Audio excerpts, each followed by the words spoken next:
Magandang araw mga kaibigan. Bigyan natin ng opinion na reaction ngayon itong post ng ABS-CBN News. Ito yung buwelta ni former Ombudsman Samuel Martires sa akusasyon ni Ombudsman Remulla na secret decision daw yung ginawang pagbasura sa kaso ni o yung dismissal order ni then Congressman Joel Villanueva. So, former Ombudsman Samuel Martires fires back at the accusations of his alleged secret reversal of Senator Joel Villanueva's dismissal case in 2019. So, ito yung kanyang statement. It is not the function of the Ombudsman to be conducting every day a press conference that this is what I did, announcing to the people that I signed the order dismissing Senator Juan de la Cruz. Probably my successor now is doing it. But I did not want to be glorified at the expense of people whose guilt are not determined by the court. Okay, so in interview ng ANC, Constantino, nakalimutan ko na, yung host, Constantino, yung complete niya, in interview, at ito ang kanyang pahayag. Ang ganda yung paliwanag niya. Tingnan ko lang kung maipakita ko yan. So ito, interview ni Carmina Constantino pala. Kay Ombudsman Martires, yung secret daw na decision. To be saying bad words, you know? No, it's all right. But that's not the only issue here, former ombudsman. Even the current ombudsman is saying, in so many words, there's some sort of veil of secrecy here when you handed down that decision in 2019. Was it a secret decision, as they're calling it to be, former ombudsman? I'd like to throw back this question to the one who was talking a while ago, the voiceover. I don't know who was being interviewed. That was Paulo Tamase of the UP College of Law. Go ahead.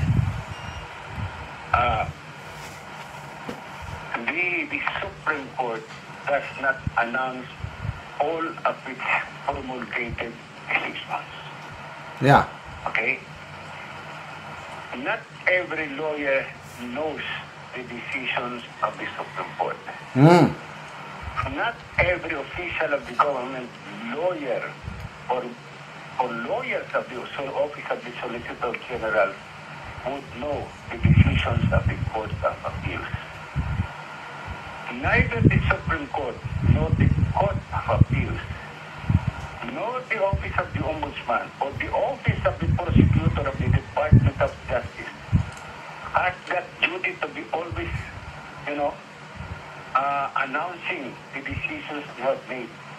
Otherwise, if that will be one of our functions, wala na kaming trabahong gagawin kundi mag-announce na itong decision na ito ay pinirmahan ko ngayong araw nito, itong decision na ito ay final ko labang kay Juan de la Cruz, itong decision na ito labang kay Juana de la Cruz ay dismiss namin. Yung mga ganon. Wala na kami gagawin. Pero a former ombudsman... that we are not transparent.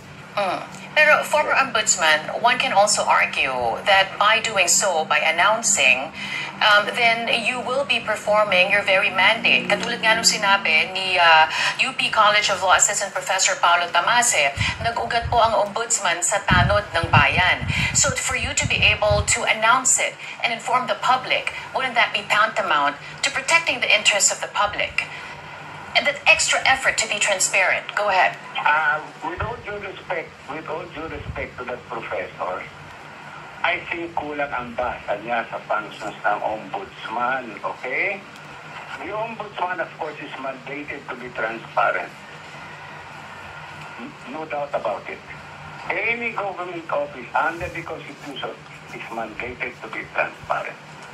Kung nagbasa-basa si Professor Father It is not the function of the ombudsman to be conducting every day a press conference announcing that this is what I did, announcing to the people that I signed the order dismissing from the service Senator Juan de la Cruz.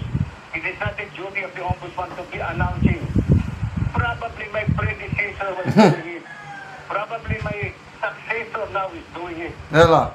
But I did not want to be glorified at the expense of people whose guilt are not yet determined by the court. Because the function of the ombudsman is just to determine probable cause for purposes of filing an information in court. It is now the duty of the ombudsman to prove to the court that there is proof beyond reasonable doubt. If the court is not convinced that there is proof beyond reasonable doubt, the accused is acquitted. So kung magpuputak ako ngayon, kung magpe-press ko na po na nag-file ako ng case labang kay Juan de la Cruz, and later on Juan de la Cruz is acquitted by the court, hindi ko ba sinira ang dignidad ni Juan de la Cruz? Did I not destroy it? Yon. Naintindihan ko na ang punto de vista ni former Ombudsman Martires. Mayroon pa siyang unang sinabi na yung decision niya noong 2019 pumasok sa management system ng ombudsman. Ibig sabihin, nandun na, recorded na. So kung pumasok sa management system, anybody within the ombudsman, malalaman nila. Ang problema dito kay Ombudsman Boying Rimulya, hindi siya nag-research. Nagsalita siya kaagad. Kasi kung nag-research lang muna, makikita niya nandun sa system ng ombudsman. Na kuryente. O ngayon, sinatawag na secret. Agree ako na hindi lahat ng decision ng Supreme Court ina-announce ng Supreme Court. Ganon din ang Court of Appeals. Ganon. Kasi kung yun ang trabaho nila araw-araw, wala na silang ibang matrabaho. So, bakit nila sinasabi na secret? Sa dami ng kaso sa ombudsman, bakit ito lang ang sinisingle out ni Ombudsman Rimulya? Yan ang isa sa mga tanong ni Ombudsman Martires. Bakit sinisingle out si Joel Villanueva? Alam nyo ng sagot.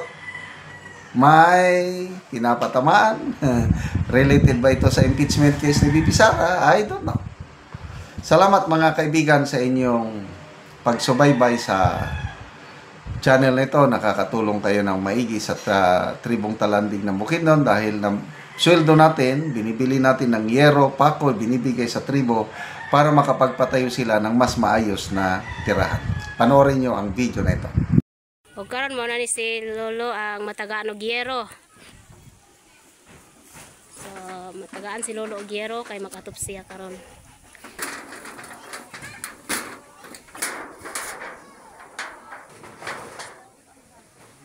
So muna ang atupan ni Lolo.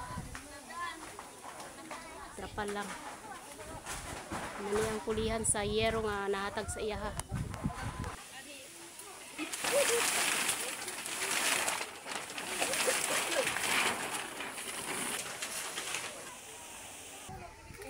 Inulit man na.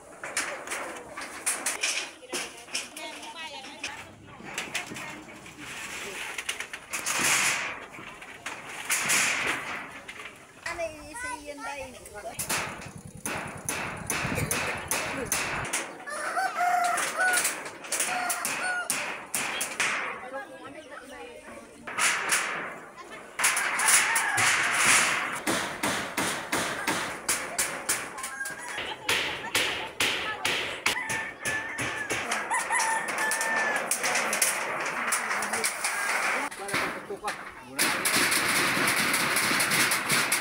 So, human na gyud og ato si so nindot na gyud kaayo ay nahuman na og atop ang iyang balay.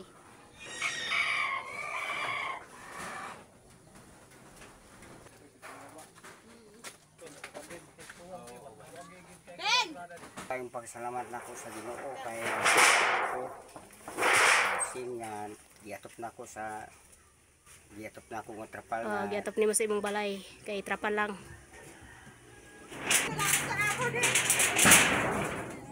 So, pila na imong edad tay? ha? Hintay sa sinti. So, si tatay 67 na siya. Salamat ako kay nakatupla ko. Sige tay, salamat pod.